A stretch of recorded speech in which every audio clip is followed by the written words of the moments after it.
no habríamos necesitado a Jesucristo como mediador. Eso significa que hay uno solo que puede justificar al hombre de su maldad.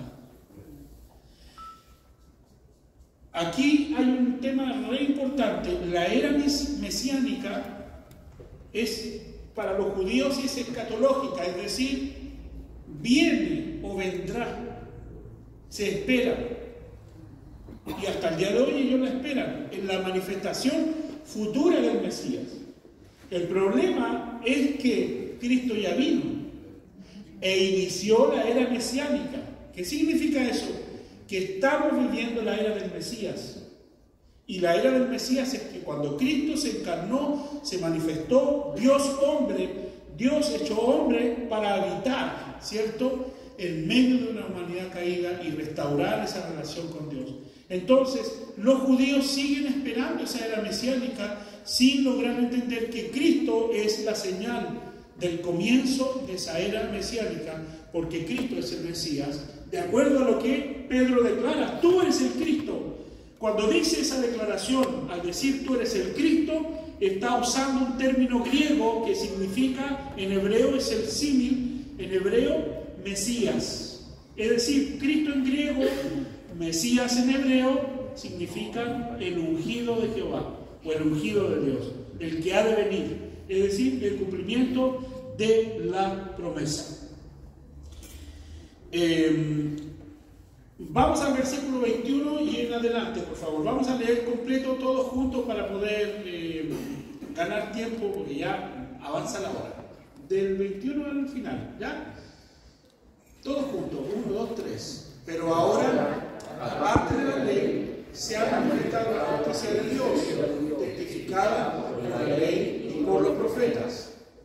La justicia de Dios por medio de la fe en Jesucristo para todos los que creen en Él, porque no hay diferencia, por cuanto todos pecaron y están destituidos de la gloria de Dios, siendo justificados gratuitamente por su gracia, mediante la redención que es en Cristo Jesús, a quien Dios puso como propiciación por medio de la fe en su sangre, para manifestar su justicia a causa de haber pasado por alto en su paciencia los pecados pasados, con la mira de manifestar en este tiempo su justicia, a fin de que Él sea el justo y el que justifica al que es de la fe de Jesús. ¿Dónde pues está la jactancia? ¿Queda excluida? ¿Por cuál ley? ¿Por la de las obras? No, sino por la ley de la fe. Concluimos pues que el hombre es justificado por fe sin las obras de la ley. ¿Es Dios solamente Dios de los judíos? ¿No es también Dios de los gentiles? Ciertamente también de los gentiles. Porque Dios es uno, y Él justificará por la fe a los de la circuncisión y por medio de la fe a los de la incircuncisión. Luego, por la fe invalidamos la ley en ninguna manera, sino que confirmamos la ley. Esto está claramente resuelto y el apóstol Pablo ha dado la fórmula perfecta al fundamento del Evangelio. ¿Es por la ley que nosotros somos justificados? La ley fue cumplida por el justificador. Y el versículo que dice, por cuanto Él es el justo, Él puede justificar a los que son de la fe de Jesús. Es decir, la única forma de justificarnos delante de Dios es por la fe en el justificador, es decir, en Cristo el Señor. Vamos a ir concretamente al versículo 22. La justicia de Dios por medio de la fe en Jesucristo. Versículo 22. Esto muestra el aspecto principal de la justificación. Es la justicia de Cristo hecha operativa en la vida de la persona por medio del regalo gratuito de Dios a través de Cristo, la cual debe ser aceptada por fe, es decir, creer y confiar. Veamos por favor Efesios capítulo 2, versículos 8 y 9. y después el 10. Pero además de esta fe para creer y confiar, se necesita vivir en la fe diariamente, es decir, llevar esta palabra al diario vivir. La fe no es la fe de la iglesia, la fe no es practicar la fe aquí en la iglesia. La fe es una forma de vivir confiando en Dios en todas las áreas de la vida. Es decir, ¿usted confía en Dios para su provisión y para su trabajo? Claro que sí. Amén. ¿Usted confía en Dios cuando también está enfermo? Claro que sí. Confía en el Señor porque la fe es una cosa completa que involucra la vida completa de todas las decisiones y circunstancias en las que nos encontramos. Es decir, la fe viva que ha sido puesta en nosotros por el Señor es un paso inicial que Dios ha dado primero. Dios puso esa fe en usted. Esa fe no nació por arte de magia. Esa fe no fue porque usted tuvo fe. Es porque Dios lo llamó a la redención y porque Él sembró esa semillita de fe como la del grano de mostaza, que va creciendo cada vez que usted y yo vamos practicando nuestra confianza en el Salvador. Porque cuando vienen los problemas y las dificultades, y a usted nunca le ha faltado nada, ¿tiene cómo comprobar que Dios provee? No. Pero cuando le falta todo y le pide al Señor, comprueba que Él es un Dios proveedor. Por eso es que los judíos llamaban a Jehová por el nombre y le agregaban un adjetivo calificativo, es decir, Jehová Jireh, Dios proveerá, ¿cierto? Y así varios nombres, Jehová es mi roca, Jehová es mi estandarte, y hay todo un estudio con los nombres de Jehová en el Antiguo Testamento porque ellos relacionaban el nombre de Dios con su carácter y las acciones que se desprendían de su carácter amoroso. ¿Por qué? Porque Dios nos ha llamado hijos. ¿Y qué hace un buen padre con su hijo? Jesús lo dijo. ¿Le da una piedra por pan? ¿O le da una serpiente por pecado? No, el Señor le da lo que necesita cada uno de nosotros. Así como cantábamos, si Él cuida de las aves, cuida también de nosotros. Entonces, es la fe de Jesucristo la que hace justo a aquel que por fe viene rendido a los pies del Salvador. Y este es el centro del Evangelio. Fe para creer que ha sido puesta por Dios en el corazón de alguien que no quiere creer. Ahora, queridos, cuando nos asomamos a la fe, a las Escrituras, a la visita de una iglesia, a la conversación íntima con un hermano, en el trabajo, cuando un cristiano abre su boca, lo que está produciendo es el Espíritu Santo transmitiendo fe a un pecador que nunca a lo mejor ha considerado a Dios en su camino y que le hace sentido y se queda sentado allí en su máquina trabajando o en su puesto de trabajo trabajando y le resuenan una y otra vez las palabras de este hermano canuto, de este predicador, compañero de trabajo, amigo, quien sea, familiar, y queda inquieto. Ese es el proceso de la fe en un no convertido y que nos ha producido también, el Señor nos permitió experimentar eso cuando vinimos a la fe. No es una fe espontánea que nace de la nada, sino que la fe viene por el oír, ¿qué cosa? La palabra de Dios. Y cuando un evangelista predica, ¿qué pronuncia? La palabra de Dios. Y ahí nace la fe en un inconverso, y ese inconverso termina por convencerse de que necesita a Dios y viene a rendirse a los pies de Cristo. Y ese es el Evangelio. Algo tan simple, pero crucial en la vida, que si alguno no toma en cuenta la justificación del Señor, continúa en ira para el día de la ira. Efesios 2, 8 y 9. Porque por gracia sois salvos por medio de la fe, y esto no de nosotros, pues es don de Dios. Versículo 9. No por obras, para que nadie se gloríe. Versículo 10, por favor. Porque somos hechura suya, creados en Cristo, para Jesús, para buenas obras, las cuales Dios preparó de antemano para que anduviésemos en ellas. Cuando lleguemos a este punto y a la predestinación, vamos a explicar más abundantemente esto. Porque estas obras en las que andamos nosotros no son nuestras buenas obras, sino las buenas obras que Cristo hizo. ¿Cómo tenemos que andar nosotros? Como Cristo anduvo. ¿Y cómo andaba el Señor? Bueno, ese es el camino que usted y yo tenemos que seguir. Esas son las obras que Él preparó de antemano para que usted y yo andemos en ellas. Amén. No es el moralismo.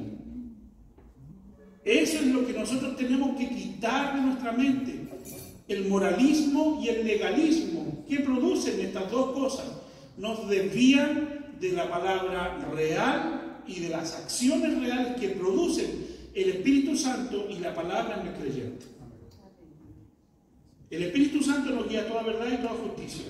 El Espíritu Santo es el que convence al mundo de pecado y de juicio. El Espíritu Santo es el que dirige al creyente como el que está aquí al lado, ¿cierto? Como el ayudante, como el guía, como el padre que agarra al niño que no sabe caminar. Ese es el Espíritu Santo. Y el Señor le dijo a sus discípulos: espérense en Jerusalén, porque vendrá la promesa. Cuando venga sobre vosotros el Espíritu Santo, recibirán poder. Él les mostrará todas las cosas y les recordará todo lo que yo les he enseñado. Entonces, el Espíritu Santo y la palabra confluyen para su crecimiento y para que el poder de Dios se manifieste en la salvación del mundo. Hermanos, razón tiene el apóstol Pablo para... Por favor, ¿qué le falta? Romanos 3. Sí. La hermana le falta. Bien, versículo 22, 23.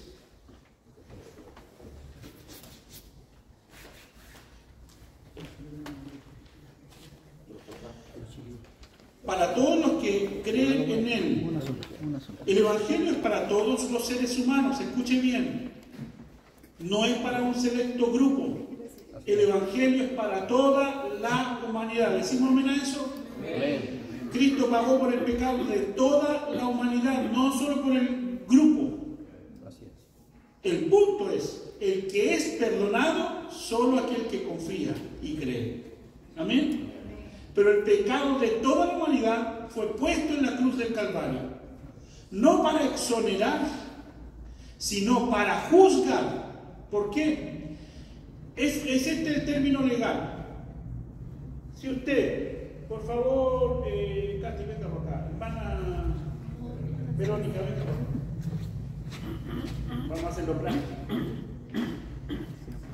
Póngase. Vamos a hacer cuenta que ellas dos son creyentes, ¿ya?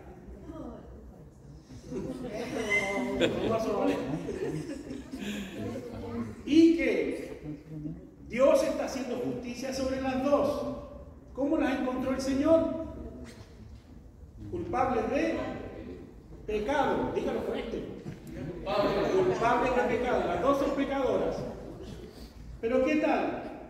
Cuando llegue el día del juicio, la una no ha querido creer. La otra sí ha creído.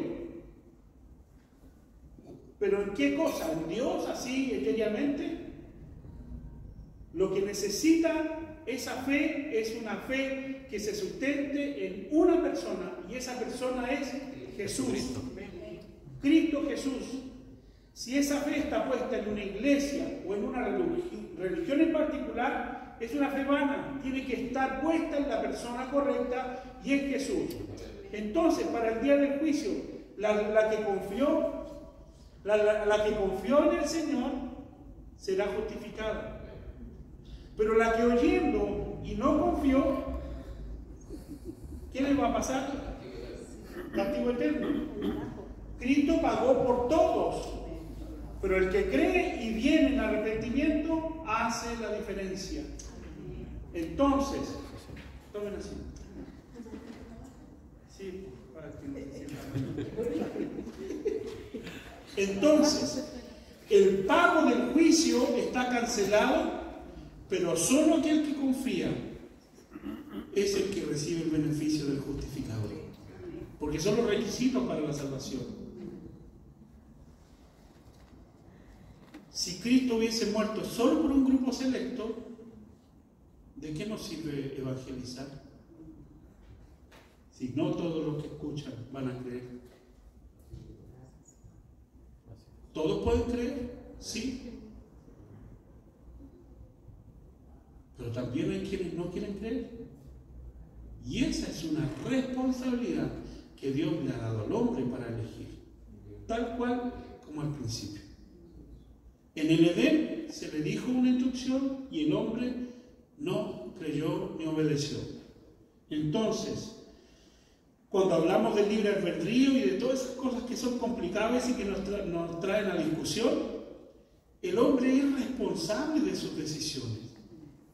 Cuando le alumbra la luz del Evangelio, y cuando alumbra la luz del Evangelio, ¿saben qué fenómeno sucede cuando usted predica? La tiniebla que cubre ese corazón entenebrecido logra ver un destello de luz del Evangelio y inmediatamente esa persona toma una decisión. ¿Se interesa por Dios o lo desecha? Pues dice el libro de San Juan capítulo 3, es clave. Dice, porque la luz en las tinieblas resplandece. Capítulo 1.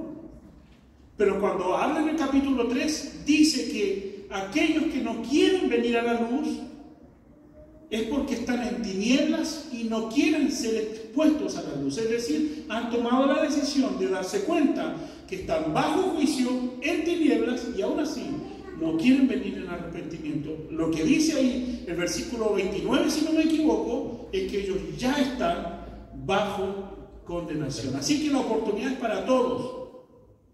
¿Todo el mundo puede venir? Sí, pero no todos quieren venir al Salvador. Y en esa gracia tú y yo hemos venido al Señor. No porque nosotros simplemente quisiéramos, sino porque la fe, Él es quien la puso. La iniciativa siempre la toma Dios. Él fue a buscarnos allí donde estábamos. Amén. Amén. Él nos recogió de allí. Y cuando nos recogió, veo que usted no tenía corazón duro para creer y lo trajo a su camino. Gloria a Dios. ¿Aló, Señor? Gloria a Dios, un llamado a la eternidad. Bien, sobre el tema, el capítulo 9 específicamente de Romanos nos va a tener bien entretenido sobre el tema de la predestinación. Ya Efesios 1 también habla, que es lo que acabamos de ver también en el capítulo 2 de Efesios. Y cuando lleguemos a ese punto, vamos a entender la doctrina de la predestinación y a ver si el Señor nos permite profundizar en eso desde la perspectiva bíblica. Porque, por ejemplo, Agustín, que eran teólogos, ¿cierto?, de épocas pasadas, como también Juan Calvino, tienen una teología sobre este punto, ¿ya? Y esta teología está condicionada a su forma de ver las cosas. Y a lo mejor podríamos decir, ¿están equivocados o no están equivocados? ¿Sabía usted que en muchas de las teologías que se contraponen, los dos puntos tienen razón? Y dicen verdad en lo que entienden. El punto aquí es cuando nosotros no logramos disociar de esta teología la palabra, porque la palabra no es un libro teológico, la Biblia no es un libro teológico. La teología nace y se desprende desde la Biblia, pero muchas veces la teología se condiciona por quien sustenta esa clase de teología. ¿Sabe usted que hay teología de la liberación? Teología del pecado, teología de la salvación, teología de la predestinación, teología de la niñez, teología del pianista, teología, y empezamos con la teología. Hay teología para el sonidista, teología para todo, para el ministerio de alabanza, la teología del portero, la teología del coordinador. Hermano, si usted quiere encontrar alguna teología, va a haber para todo. Pero cada vez que esa teología resulta ser una tendencia particular y personal, entramos en el detalle. ¿Por qué? Porque cada autor de esa visión teológica tendrá una tendencia que lo condiciona, y si esa tendencia condiciona la Biblia, es una teología errada.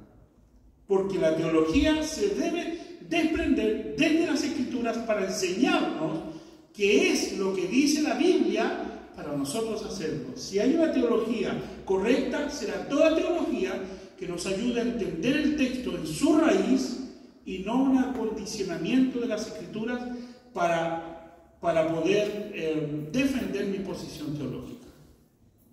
¿Por qué hay quienes defienden el diezmo y otros dicen que no se debe diezmar? Y parece ser que los dos puntos tienen razón. Es como ordenan las ideas teológicas y las meten en un casillero para dar justificación a lo que creen. Entonces, hermanos, lo que tenemos que tener claro es que usted tenga un buen fundamento bíblico para que pueda discernir qué clase de teología le puede edificar. ¿Amén? Porque aquí no hay que prohibir que usted investigue y que indague, pero tampoco podemos imponer que el creyente piense como el pastor. Tenemos que llegar a la unidad de la fe, al entendimiento unido de la palabra. Es decir, escúcheme bien, la Biblia se debe entender como cuerpo, es decir, las Escrituras deben ser entendidas de manera corporativa. Nuestra iglesia va a entender a lo mejor algo distinto sobre un punto específico que otra iglesia, claro, pero esto es lo que entendimos nosotros llegando con la Biblia abierta a un punto específico y lo entendemos así. Pero no lo impone el pastor, sino más bien todos llegamos a un entendimiento claro y a una unidad de la fe respecto de ese versículo bíblico. ¿Amén? Si no, seríamos dogmáticos. Y aquí el pastor diría lo que se tiene que creer. No, es la Biblia la única autoritativa para decirnos cómo creer, y es la Biblia la que va modelando. Entonces los estudios bíblicos nos han traído justamente este convencimiento. No a desechar la teología, por supuesto que no, pero sí a observarla desde las Escrituras. Amén. Eso, si usted lo practica, le va a hacer mucho bien, porque le dará capacidad para resolver los problemas. Cuando le enseñaban en el colegio, Pablito tenía 5 manzanas, pero Juanito le comió una. ¿Cuántas manzanas le quedan a Pablito? Entonces, ese ejercicio cognitivo de la suma y la resta es exactamente lo que usted tiene que hacer con la Biblia y la teología.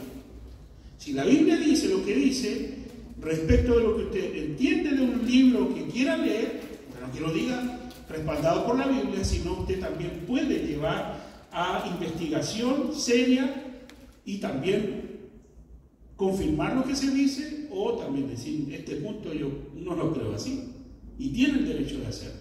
¿Amén? Ok. Ahora, tampoco se puede usar, porque eso sí que es pecado, el sentirme dueño de la verdad en cuestión en desmedro de otro que piensa algo distinto. Los principios bautistas nos permiten respetar incluso a los que no creen en Dios. Y uno de los principios bautistas es ese. No es el libre pensador, sino respetar que el otro tiene esa libertad de pensar como piensa. ¿Ya? Así es que en ese punto nosotros siempre tenemos que defender la libertad de pensamiento, aún cuando las personas, desde nuestra perspectiva, estén equivocadas. Bien.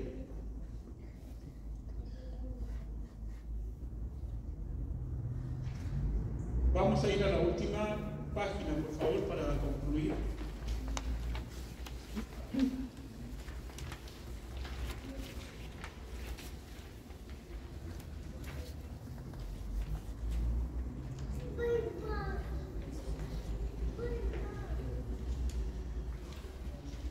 El Señor nos ha redimido y eso es el resultado de la justificación. Y esta redención es mediante Jesucristo el Señor, ¿verdad? nos ha redimido del pecado. Y aquí hay un ejemplo claro de lo que es la redención, y en términos de justificación queda muy claro. Es el mecanismo, lo define así el doctor Bob Attlee, para nuestra salvación. Es la muerte sustitutoria y la resurrección. Es decir, tal cual como hicimos el ejemplo, el que confió, Cristo es su abogado, y el que no, está solito delante del juicio de Dios, porque no quiso creer. ¿Ya? Entonces, en esos términos, Cristo es el sustituto, es decir, se pone en nuestro lugar. ¿Para qué? Para que por medio de ese acto de morir en la cruz por ti y por mí, y por todos los que quieran confiar en Él, por toda la humanidad que quiera mirarlo a Él, ¿cierto?, podrá ser redimido de todos sus pecados. Entonces, cuando Cristo es colgado allí en el madero de la cruz, ¿verdad?, Él pagó el precio, y ese precio fue su rescate y mi rescate y el de todos los que quieran confiar en Él. ¿Por qué esto suena distinto a lo que dije delante? Porque el Evangelio es para todos, pero la justificación es solo para los que confíen mediante la fe en Jesucristo el Señor. ¿Se entiende? Amén. Ahí está la diferencia. La justicia de Dios, para que todos los que se acercan a Él puedan ser alcanzados por su remisión, por la redención gloriosa del Salvador. El enfoque bíblico no es tanto cuanto fue pagado o a quién se le pagó el precio, según lo que dice Agustín de Hiponas, sino en el hecho de que la humanidad ha sido liberada de la culpa del pecado y del castigo por medio de un sustituto inocente. San Juan 1, por favor, 29 y 36. Estos versículos son importantísimos, al igual que 2 Corintios 5, 21. ¿Lo pueden buscar? San Juan 1, 29 y 36.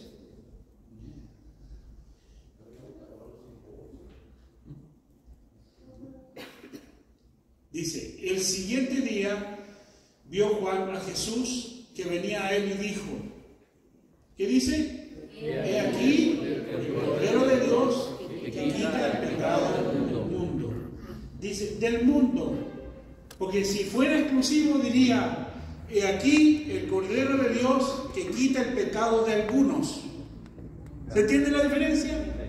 Del mundo, que quita el pecado del mundo. Toda la humanidad que se manche en la sangre de Cristo tiene la posibilidad de ser limpio. Amén. Segunda de Corintios, el versículo 36, por favor. Y mirando a Jesús, que andaba por allí, dijo, he aquí el Cordero de Dios. Este término del Cordero de Dios no se usa en otra parte. Este punto es re importante, porque esto es símbolo de todo lo anterior, es decir, de la ley, los ritos y todo el tabernáculo. El Cordero Pascual, el Cordero que se degollaba una vez al año y su sangre era rociada ahí en el lugar del sacrificio.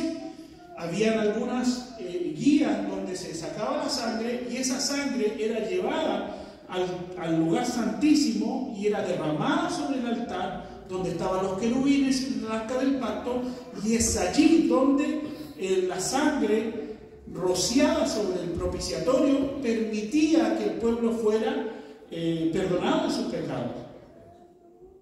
Eso, dice el apóstol Pablo, era símbolo de lo celestial, símbolo de lo que vendría. Pero Cristo vino y ya no era el símbolo, sino el Cordero elegido de Dios para morir por todo el mundo. Gloria a Dios por eso. Amén.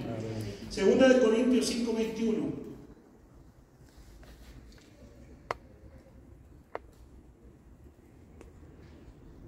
Al que no conoció pecado, lea por favor. Por nosotros lo hizo pecado, para que nosotros fuésemos hechos justicia de Dios en él. Si este este texto bíblico usted lo compara con Isaías 53, que es un versículo, un capítulo, perdón, que los judíos no leen. ¿Sabe usted que no lo tienen incluido? Es una lectura prohibida para los judíos. Porque cualquiera que lee Isaías 53 ve la proyección en Jesús de Nazaret. Hermanos amados, este versículo en contraste con Isaías 53 es claramente cumplido en el Señor. Dice Isaías 53 que el Mesías iba a ser como un verdadero cordero llevado al matadero delante de sus trasquiladores, y que iba a enmudecer y no habría de abrir su boca. ¿Sí o no? Amén. ¿Qué hizo Jesús? Fue este cordero. Dice que el rostro de Dios fue escondido de él y fue contado con los pecadores. Pero que él fue justo y santo. Pero en su muerte dice que estuvo con los ricos. Y no se cumplió eso con José de Arimatea. Amén. Y con los que lo llevaron al sepulcro. ¿Quién fue el que prestó el sepulcro? José de Arimatea, muy bien. Y José de Arimatea era un personaje, ¿no? Era un rico de la ciudad, del pueblo de Israel. Por lo tanto, se cumplió incluso hasta eso. Que aun cuando fue contado con los pecadores, también en su muerte fue contado con los ricos, y su sepultura fue con ellos. Una sepultura de honra, en donde pusieron al Señor. Por lo tanto, hermanos amados, ahí estaba Isaías, angustiado él y afligido. No abrió su boca. Como cordero fue llevado al matadero, y como oveja delante de sus trasquiladores, enmudeció y no abrió su boca. Cuando lo maldecían, él no respondía con maldición. Lo que dice la Escritura, ¿no? ¿Pueden, por favor, seguir ahí el 7-8? Por cárcel y por juicio fue quitado, y su generación, ¿quién la aplacará? Porque fue cortado de la tierra de los vivientes, por la rebelión de mi pueblo fue herido. Y se dispuso con los impíos su sepultura, mas con los ricos fue en su muerte. Aunque nunca hizo maldad, ahí está. Ni hubo engaño en su boca. Con todo eso, Jehová quiso quebrantarlo, sujetándole a padecimiento. Cuando haya puesto su vida en expiación por el pecado del linaje, vivirá por largos días, y la voluntad de Jehová será en su mano prosperada. Cuando dice verá linaje, ¿acaso Jesús tuvo hijos? ¿Tuvo esposa? Aunque hayan libros apócrifos, ¿cierto?, que digan que sí tuvo una relación y todo lo demás, el linaje de Dios eres tú y soy yo. Son todos los creyentes que han confiado en Él, y todos este pueblo glorioso que el Señor alcanzó en la cruz del Calvario. Primera de Pedro, capítulo 1, 19. Gloria al Señor. Él fue puesto, ¿verdad?, en expiación por nosotros.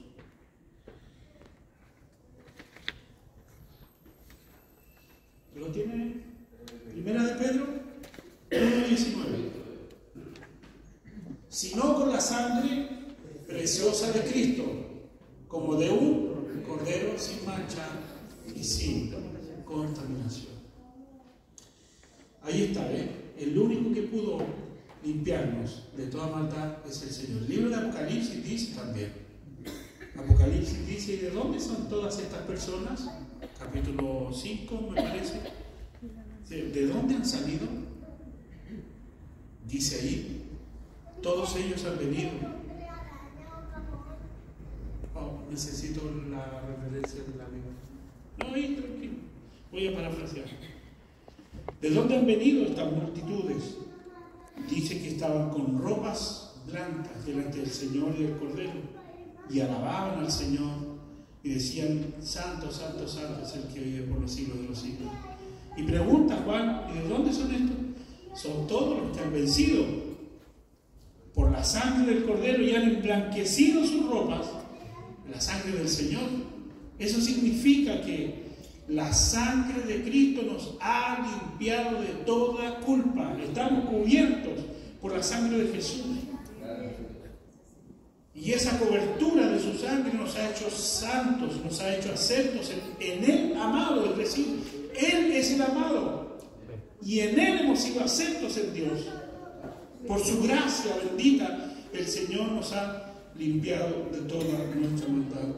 Gloria al Señor nuevamente por eso. Bendito sea el nombre del Señor.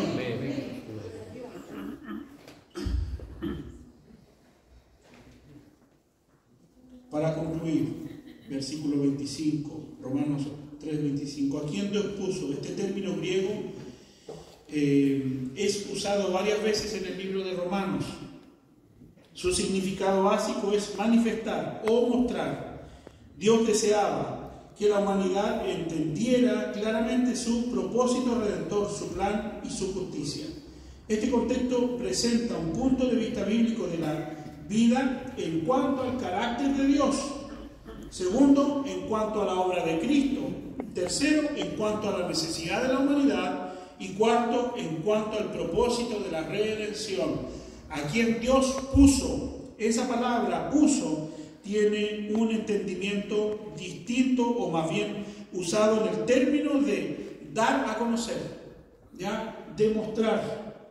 Cristo es quien fue puesto para mostrar a la humanidad el carácter de Dios, la obra propia de Cristo, la necesidad que la humanidad tiene y finalmente el propósito de la redención. Cuando dice: y Dios puso, a quien Dios puso como propiciación.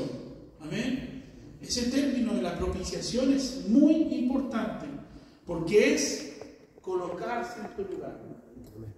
Él se puso allí. Amén.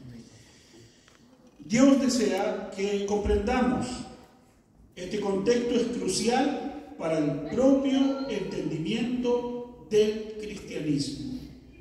Si los creyentes no entienden que Cristo se puso en nuestro lugar, a esa palabra se le denomina propiciación, es decir, colocarse en nuestro lugar. Él fue provisto para aceptar nuestra culpa. Amén. Para pagar en nuestro lugar en la cruz del Calvario.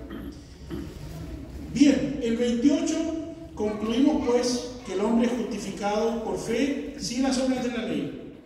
Este es un resumen. El versículo 28 es un resumen de todo lo anterior, de los capítulos 1, 18 en adelante hasta el 3:20.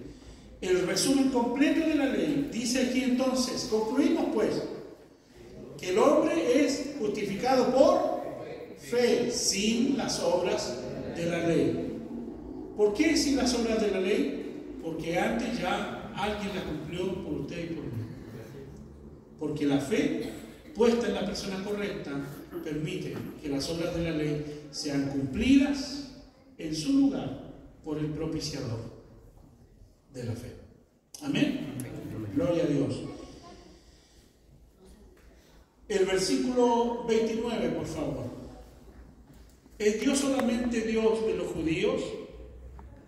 Estas dos preguntas son preguntas retóricas, porque se responden en sí mismas, y aún al decir ciertamente está confirmando el apóstol Pablo la verdad del amor de Dios en cuanto a que es Dios de toda la humanidad y no solo de un grupo étnico. Amén. ¿Es Dios solamente Dios de los judíos? ¿Qué respondemos a eso? No, categóricamente. ¿No es también Dios de los gentiles? ¿Qué decimos a eso? Sí, claro que sí. ¿Por qué? Responde el apóstol: ciertamente, ciertísimamente, confirmando, también es Dios de los gentiles. Amén. Y ahí está toda la humanidad. Y la promesa que le hizo Abraham también la disfrutamos de nosotros y nos alcanza a nosotros. En ti, le dijo el Señor a Abraham, serán benditas todas las naciones de la tierra. Y se cumple en Jesucristo el Señor. Gloria a Dios. Por lo tanto, el propósito de Dios siempre ha sido redimir a todos los seres humanos, hechos a su imagen, a su semejanza. La promesa redentora de Génesis 3:15 es para todos. Él escogió a Abraham para poder escoger también al mundo entero. Versículos finales, por favor, el 30. Porque Dios es uno, y Él justificará por la fe a los de la circuncisión y por medio de la fe a los de la incircuncisión. Retrocede, por favor. ¿Cuál es el ingrediente que se repite aquí? ¿La circuncisión? ¿Ah? ¿Por qué? ¿Por medio de qué salvará Dios tanto a los judíos como a los gentiles, todos juntos? La fe. La fe es la que ha de justificar. Amén. Así que queda clarito. No se necesita otra teología sobre esto.